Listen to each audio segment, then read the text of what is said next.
Hello friends, എല്ലാവർക്കും നമസ്കാരം. മറ്റൊരു പ്രധാനപ്പെട്ട ടോപ്പിക്കാണ് നമ്മളിന്ന് ഡിസ്കസ് ചെയ്യുന്നത്.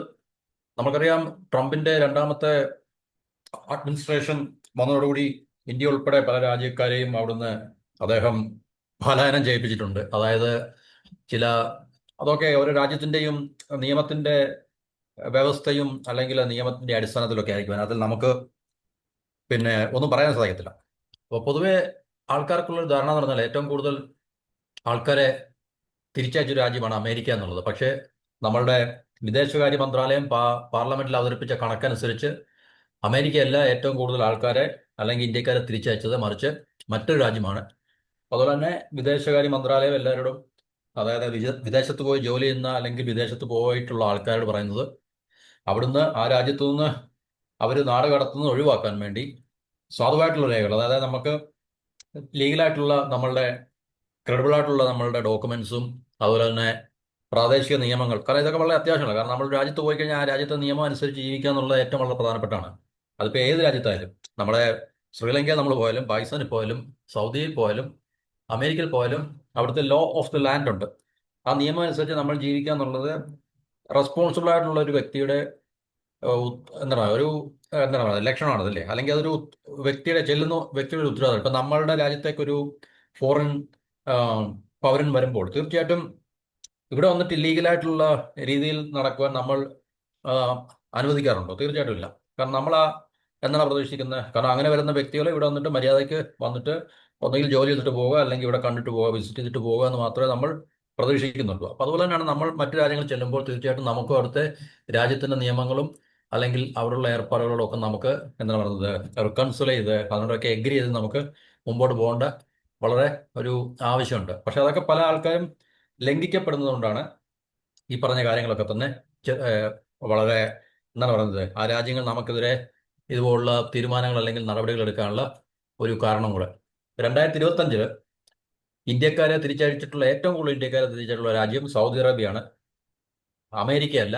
അപ്പോൾ ഇത് നമ്മൾ നേരത്തെ പറഞ്ഞ പോലെ തന്നെ എക്സ്റ്റേണൽ അഫയേഴ്സ് മിനിസ്ട്രി പാർലമെന്റിൽ അവതരിപ്പിച്ച അല്ലെങ്കിൽ അവർ പ്രസന്റ് ചെയ്ത കണക്കുകളുടെ അടിസ്ഥാനത്തിലാണ് 2025 81 രാജ്യങ്ങളിൽ നിന്ന് ഏകദേശം ഇന്ത്യക്കാരെ തിരിച്ചയച്ചിട്ടുണ്ട്. അതിനകത്തിൽ 24,600 ഇന്ത്യക്കാരെ ഈ പറഞ്ഞ രാജ്യങ്ങളൊക്കെ തന്നെ പുറത്താക്കിയിട്ടുണ്ട്.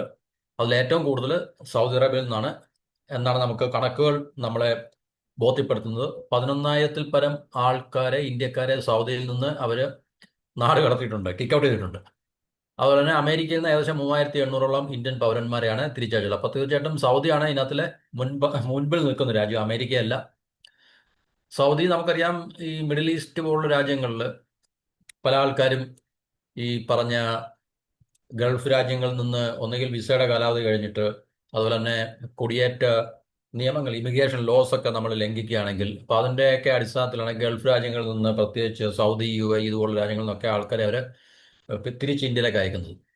Saudi Arabia, UAE, Bahrain, Malaysia, Thailand ഇതുപോലെ ഉള്ള രാജ്യങ്ങളിലൊക്കെ തന്നെ ഇന്ത്യക്കാരെ അവരുടെ വിസയുടെ കാലാവധി കഴിഞ്ഞാൽ തന്നെയും അവിടെ നിൽക്കുന്ന ഒരു പ്രവണതയുണ്ട്. അപ്പോൾ ആ നിൽക്കുന്ന പ്രവണത പിന്നെ തുടരുന്നതുകൊണ്ട് തീർച്ചയായിട്ടും അവരുടെ അതോറിറ്റീസ് നമ്മളെ, കാരണം നമുക്കറിയാം ഇപ്പം ഏം, ഗൾഫിലൊക്കെ പോയി കഴിഞ്ഞാൽ നമ്മളുടെ വിസ, ഇപ്പം വിസിറ്റിംഗ് വിസ ആയാലും ശരി, നമ്മളുടെ റെസിഡൻസ് വിസ എക്സ്പയർ ആയ, റെസിഡൻസ് മീൻസ് നമ്മുടെ ജോബ് വിസ, ഏത് തരത്തിലുള്ള വിസ എക്സ്പയർ ആയാലും ശരി, പിന്നെ നമ്മളവിടെ ഓവർ സ്റ്റേ ആണ്. ഓവർ സ്റ്റേക്ക് നമ്മൾ തീർച്ചയായിട്ടും ഫൈൻ കൊടുക്കണം. ഫൈൻ കൊടുക്കാതെ നമുക്ക് എയർപോർട്ടിൽ നിന്ന് പുറത്തേക്ക് പോകാൻ നമുക്ക് പറ്റത്തില്ല. മീൻസ് നമുക്ക് അവിടുന്ന് യാത്ര ചെയ്യാൻ പറ്റത്തില്ല.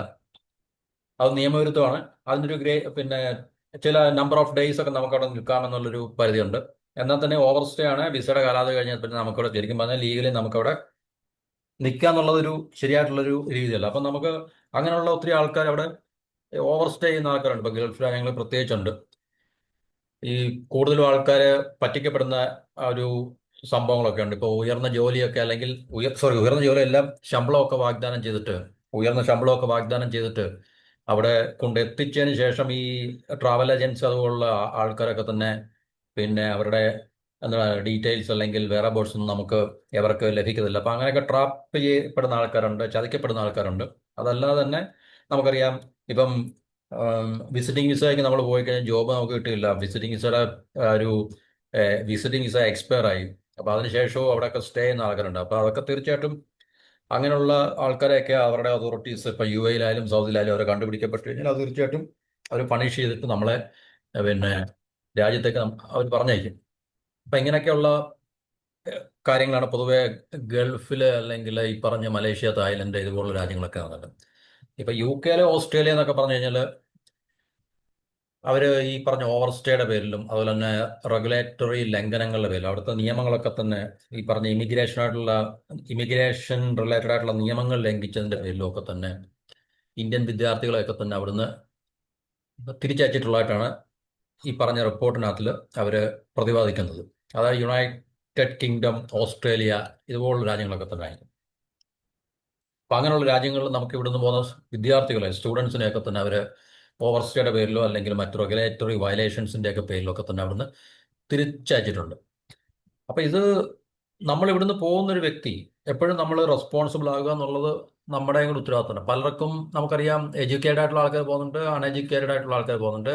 അൺഎഡ്യൂക്കേറ്റഡ് ആയിട്ടുള്ള ആൾക്കാർക്ക് ഒരുപക്ഷെ ഇതിനെക്കുറിച്ചൊന്നും അറിയേണ്ട നിർബന്ധങ്ങളൊന്നുമില്ല. നമുക്ക് അങ്ങനെയുള്ള ആൾക്കാരൊക്കെ ഇപ്പം ഈ UK-യിലും അല്ലെങ്കിൽ US-ലേക്കാൾ പറഞ്ഞാൽ ഗൾഫ് രാജ്യങ്ങളിലൊക്കെ തന്നെ അല്ല മലേഷ്യ, തായ്ലൻഡ് ഇതുപോലുള്ള രാജ്യങ്ങളൊക്കെ തന്നെ നമുക്കറിയാം വളരെ ചെന്ന് കഴിഞ്ഞ് പറ്റിക്കപ്പെടുന്ന ആൾക്കാരൊക്കെ ഉണ്ട്. അപ്പോൾ അവർക്ക് ഇതിനെക്കുറിച്ചൊന്നും കൃത്യമായിട്ട് അറിയണമെന്ന് നിർബന്ധമൊന്നുമില്ല.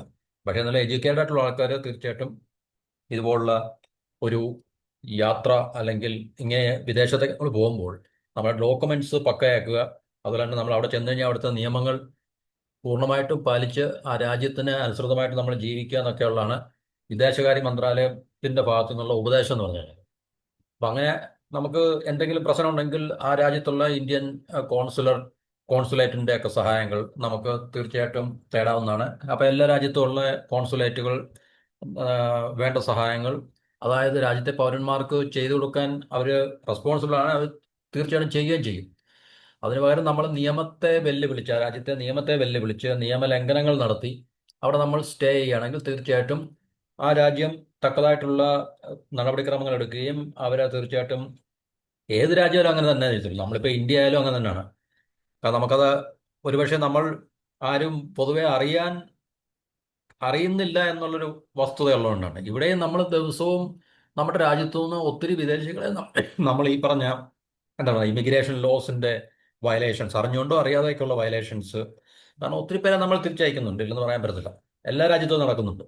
അപ്പോൾ ഈ കഴിഞ്ഞ വർഷം ഏറ്റവും കൂടുതൽ ഇന്ത്യക്കാരെ തിരിച്ചയച്ച രാജ്യം നമ്മളുടെ വിദേശകാര്യ മന്ത്രാലയത്തിന്റെ റിപ്പോർട്ട് അനുസരിച്ച് സൗദി അറേബ്യയാണ്. 11,000-ൽ പരം ആൾക്കാരാണ് അവിടുന്ന്. നമുക്കറിയാം സൗദി അറേബ്യയിൽ ഇവിടുന്ന് പോകുന്ന ഒട്ടുമിക്ക ആൾക്കാരും ജോലിക്കൊക്കെ തന്നെ പോകുന്നതായിരിക്കും.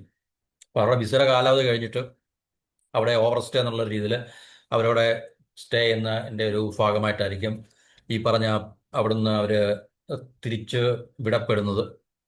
അതുപോലെ തന്നെ ഈ പറഞ്ഞ മറ്റ് ഗൾഫ് രാജ്യങ്ങളിലൊക്കെ തന്നെ ഓവർ സ്റ്റേ ഒരു വിഷയമാണ്. എന്നുവെച്ചാൽ വിസയുടെ കാലാവധി കഴിഞ്ഞു അവിടെ ഒന്നുകിൽ പുതിയ ജോലി കിട്ടും അല്ലെങ്കിൽ മെച്ചപ്പെട്ട ജോലി കിട്ടുമെന്നൊക്കെയുള്ള ഒരു പ്രതീക്ഷയിലൊക്കെ നിൽക്കുന്ന ആൾക്കാരൊക്കെ ഒത്തിരി ഉണ്ടാകാം.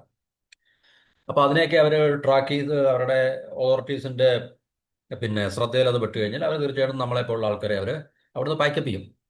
അപ്പോൾ അങ്ങനെയുള്ള ഒരു പിന്നെ ഇത് തിരിച്ചുവിടലിന്റെ കണക്കുകളാണ് വിദേശകാര്യ മന്ത്രാലയം പാർലമെന്റിൽ അവതരിപ്പിച്ചത്. ഏകദേശം 2025 81 രാജ്യങ്ങളിൽ നിന്നിട്ട് 24,600-ലധികം ഇന്ത്യക്കാർ മൊത്തം വിദേശത്തു നിന്ന് ഇങ്ങോട്ട് കയറ്റി അയക്കപ്പെട്ടിട്ടുണ്ട്. കയറ്റി അയക്കപ്പെടുന്നത് അവിടുന്ന് തിരിച്ചയച്ചിട്ടുണ്ട്. കയറ്റി അയക്കല്ല, തിരിച്ചയച്ചിട്ടുണ്ട് തീർച്ചയായിട്ടും. അപ്പോൾ അത് ഈ തിരിച്ചയക്കലിന്റെ കാരണം തീർച്ചയായിട്ടും നമുക്കറിയാം ആ രാജ്യം പരിശോധിച്ചപ്പോൾ ഈ ആൾക്കാരൊക്കെ അവിടെ ഇല്ലീഗലായിട്ട് നിയമപരമായിട്ടല്ല നിയമവിരുദ്ധമായിട്ടാണ് അവിടെ സ്റ്റേ ചെയ്യുന്നത് എന്ന കാര്യം മനസ്സിലാക്കിയതിന്റെ അടിസ്ഥാനത്തിലാണ് ഇന്ത്യക്കാരെ അവിടുന്ന് അവർ ഈ പറഞ്ഞ രാജ്യങ്ങൾ 81 രാജ്യങ്ങൾ എന്ന് പറഞ്ഞാൽ ഈ പറഞ്ഞ 24,600-ലധികം എന്ന് പറയുമ്പോൾ അതിൽ 11,000-വും കഴിഞ്ഞിട്ട് ബാക്കി 13,000 ചില്ലുവാനേ ഉള്ളൂ ബാക്കിയുള്ള രാജ്യങ്ങളിൽ നിന്ന്. അതുപോലെ അമേരിക്കയിലെ 3,800-ഓളം. അപ്പോൾ ബാക്കിയുള്ള രാജ്യങ്ങളൊക്കെ ഇതിനും താഴത്തെ നമ്പറായിരിക്കും. അതായത് ഇതിലും താഴെയുള്ള നമ്പറിലായിരിക്കും ഇന്ത്യക്കാരെ പറഞ്ഞിട്ടുള്ളവരുടെ എണ്ണം എന്ന് നമുക്ക് മനസ്സിലാക്കാം. പക്ഷേ എന്നിരുന്നാലും ഏകദേശം 81 രാജ്യങ്ങളിൽ നിന്ന് ഈ ഒരു തിരിച്ചയക്കൽ ഇന്ത്യ നേരിട്ടിട്ടുണ്ട്. അപ്പോൾ ഇത് തീർച്ചയായിട്ടും നമുക്കറിയാം ഒരു ഇന്ത്യയിലെ ഇഷ്ടംപോലെ ആൾക്കാരെ എല്ലാ വർഷവും ഇല്ലേ ജോലി തേടി അല്ലെങ്കിൽ മെച്ചപ്പെട്ട ജീവിത സൗകര്യങ്ങൾ തേടി വിദേശ രാജ്യങ്ങളിലേക്ക് പോകുന്നുണ്ട്, ഗൾഫ് രാജ്യങ്ങൾ ഉൾപ്പെടെ. അതുപോലെ തന്നെ വിദേശ രാജ്യങ്ങൾ എന്ന് പറയുമ്പം ഇപ്പോൾ കാനഡ ആയാലും ഓസ്ട്രേലിയ, ന്യൂസിലൻഡ്, UK, അമേരിക്ക ഇതുപോലുള്ള രാജ്യങ്ങളൊക്കെ തന്നെ ചെന്ന് പൗരത്വം എടുത്തിട്ട് അവിടെ അവരുടെ ജീവിതം മെച്ചപ്പെടുത്താൻ പിന്നെ ലക്ഷ്യമാക്കിയിട്ട് ഒത്തിരി ആൾക്കാർ പോകുന്നുണ്ട്. അപ്പം നമുക്കറിയാം ഗൾഫ് രാജ്യങ്ങളൊക്കെ പോയി കഴിഞ്ഞാൽ നമുക്ക് അവിടുത്തെ പൗരത്വം ഒന്നും നമുക്ക് ലഭിക്കത്തില്ല. കുറേ നാൾ നമുക്കവിടെ ജോലി ചെയ്യാം, തിരിച്ചു വരാമെന്നുള്ള അത്രേ ഉള്ളൂ നമുക്ക്. പക്ഷേ എന്നിരുന്നാലും അവിടെ നമുക്കറിയാം അവിടെ വിസ നിയമങ്ങളുണ്ട്, ഇമിഗ്രേഷൻ ലോസ് ഉണ്ട്. ആ വിസയുടെ പിന്നെ എന്താണ് പറയുന്നത്, ടൈം പീരീഡ് ഉണ്ട്. ആ ടൈം പീരീഡ് കഴിഞ്ഞാൽ തീർച്ചയായിട്ടും നമുക്ക് അവിടെ ലീഗലായിട്ട് നമുക്ക് സ്റ്റേ ചെയ്യാൻ സാധിക്കത്തില്ല. പിന്നെ നമുക്ക് അവിടെ സ്റ്റേ ചെയ്യുന്നത് ഇല്ലീഗലാണ്. അത് ഫൈനും പെനാൽറ്റിയും അല്ലെങ്കിൽ മറ്റേതെങ്കിലും തരത്തിലുള്ള പണിഷ്മെന്റും ഒക്കെ തന്നെ നമുക്ക് ഫേസ് ചെയ്തുകൊണ്ട് മാത്രമേ നമുക്കവിടെ സ്റ്റേ ചെയ്യാൻ സാധിക്കത്തുള്ളൂ.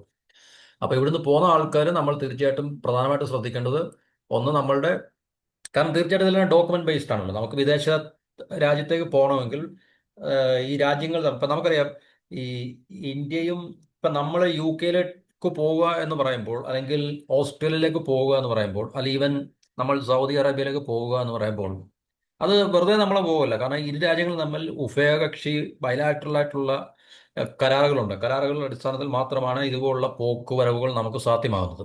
അല്ല വെറുതെ നമ്മൾ നാളെ ഓക്കെ എനിക്ക് ഇന്ന രാജ്യത്തേക്ക് പോകാം എന്ന് വിചാരിച്ചു കഴിഞ്ഞാൽ ആ രാജ്യമായിട്ട് നമുക്ക് ഈ ഉഭയകക്ഷി ഇതുപോലുള്ള കരാറുകളില്ലെങ്കിൽ, ഈ ഹ്യൂമൻ റിസോഴ്സിന്റെ എക്സ്ചേഞ്ച് മീൻസ് നമുക്കിപ്പം ഫോർ എക്സാമ്പിൾ ഒരു രാജ്യം, ഏത് രാജ്യമാണ് നമുക്ക്, ഫിൻലൻഡ്. ഓക്കെ, ഇപ്പോൾ ഫിൻലൻഡും ഇന്ത്യയും തമ്മിൽ ഇങ്ങനെയുള്ളൊരു ഔദ്യോഗികമായിട്ടുള്ള അല്ലെങ്കിൽ ഉഭയകക്ഷി കരാറുകളൊന്നുമില്ല. അപ്പോൾ തീർച്ചയായിട്ടും നമുക്ക് അങ്ങനെ കരാറില്ലാത്ത ഒരു രാജ്യത്തിലേക്ക് നമുക്ക് നിയമപരമായിട്ട് നമുക്ക് പോകാൻ സാധിക്കത്തില്ല. പ്രത്യേകിച്ച് അവർ നമ്മളെ ഈ ഇന്ത്യ എന്ന് പറയുന്ന രാജ്യമായിട്ട് അവർക്ക് ഈ പറഞ്ഞ ആൾക്കാരെ ഏതെങ്കിലുമൊക്കെ ഒന്നുകിൽ വിസിറ്റേഴ്സ് ആയിട്ടോ അല്ലെങ്കിൽ മറ്റ് ജോലിക്ക് വേണ്ടിയോ ഒക്കെ തന്നെ ആൾക്കാരുടെ ഈ പറഞ്ഞ എക്സ്ചേഞ്ച് സംബന്ധിച്ച് ഉഭയകക്ഷി കരാറുകളൊന്നും ഇല്ലെങ്കിൽ നമുക്ക് ആ രാജ്യത്തേക്ക് പോകാൻ സാധിക്കത്തില്ല. അപ്പം നമുക്ക് യു കെയിലും ഓസ്ട്രേലിയയിലും കാനഡയിലും അമേരിക്കയിലും ഒക്കെ ആൾക്കാർ പോകുന്നുണ്ട് എന്ന് പറയുമ്പോൾ ഈ രാജ്യങ്ങളൊക്കെ ആയിട്ട് നമ്മൾ എപ്പോഴോ ഏർപ്പെട്ട ഉഭയകക്ഷി കരാറുകളുണ്ട്. ആ കരാറുകളുടെ അടിസ്ഥാനത്തിൽ മാത്രമേ നമുക്ക് പോകാൻ സാധിക്കത്തുള്ളൂ. ഇപ്പോൾ ഒരു രാജ്യം ബാൻ ചെയ്യുകയാണ്. ഇപ്പം യു കെ വിചാരിക്കുകയാണെങ്കിൽ നാളെ മുതൽ ഇന്ത്യക്കാരെ ഒന്നും യു കെയിലോട്ട് കയറ്റുന്നില്ല എന്ന് അവരുടെ ഗവൺമെന്റ് അല്ലെങ്കിൽ അധികാരികൾ തീരുമാനം എടുക്കുകയാണെങ്കിൽ തീർച്ചയായിട്ടും നമുക്ക് ഇവിടുന്ന് ഒരിക്കലും ലീഗലായിട്ട് നമുക്ക് പോകാൻ പറ്റത്തില്ല. ഇല്ലീഗലായിട്ട് നമുക്ക് പോകാൻ പറ്റും ഏതെങ്കിലുമൊക്കെ രീതിയിൽ. അത് പിടിക്കപ്പെട്ട് കഴിഞ്ഞാൽ അതിൻ്റെതായിട്ടുള്ള ശിക്ഷകൾ നമുക്ക് നേരിടേണ്ടി വരികയും ചെയ്യും. അപ്പോൾ ഈ രാജ്യങ്ങളുമായിട്ടൊക്കെ നമുക്ക് ഇതുപോലുള്ള ബയലാറ്ററൽ കരാറുകൾ ഉള്ളതിൻ്റെ അടിസ്ഥാനത്തിലാണ് നമുക്ക് പോകുവാൻ സാധിക്കുന്നതും ജോലി ചെയ്യാൻ സാധിക്കുന്നതും വിസിറ്റ് ചെയ്യാൻ സാധിക്കുന്നതൊക്കെ. ആ രാജ്യത്തിന് ഏതെങ്കിലും നിയന്ത്രണം ഏർപ്പെടുത്തുകയോ അല്ലെങ്കിൽ അതിൽ ടോട്ടൽ ബാൻ ഏർപ്പെടുത്തുകയോ ഒക്കെ ചെയ്യുകയാണെങ്കിൽ നമുക്ക് ആ രാജ്യത്തിന് മറ്റൊരു രാജ്യത്തേക്ക്, ആ നിയന്ത്രണം ഏർപ്പെടുത്തുന്ന രാജ്യത്തേക്ക് നമുക്ക് പോകുവാൻ സാധിക്കത്തില്ല. അപ്പോൾ ഇങ്ങനെയുള്ള ഒരു പ്രശ്നം ഇന്ത്യക്കാർ നേരിടുന്നുണ്ട്.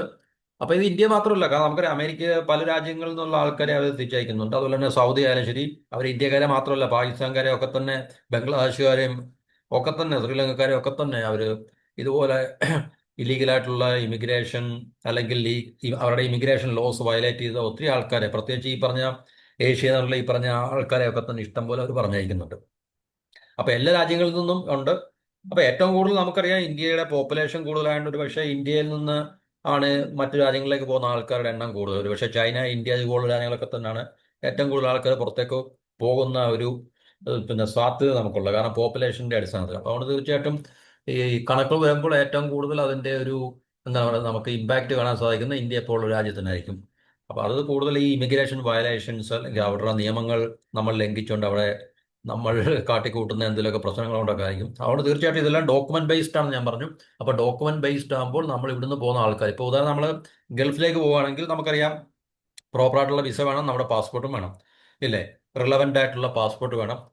6 മാസത്തിൽ വാലിഡിറ്റി കുറയാതുള്ള പാസ്പോർട്ട് നമുക്ക് വേണം, എന്നാൽ നമുക്ക് വിസ കിട്ടത്തുള്ളൂ. അപ്പം വിസയും പ്രോപ്പർ ആയിരിക്കണം. പ്രോപ്പർ മീൻസ് ലീഗൽ ആയിരിക്കണം.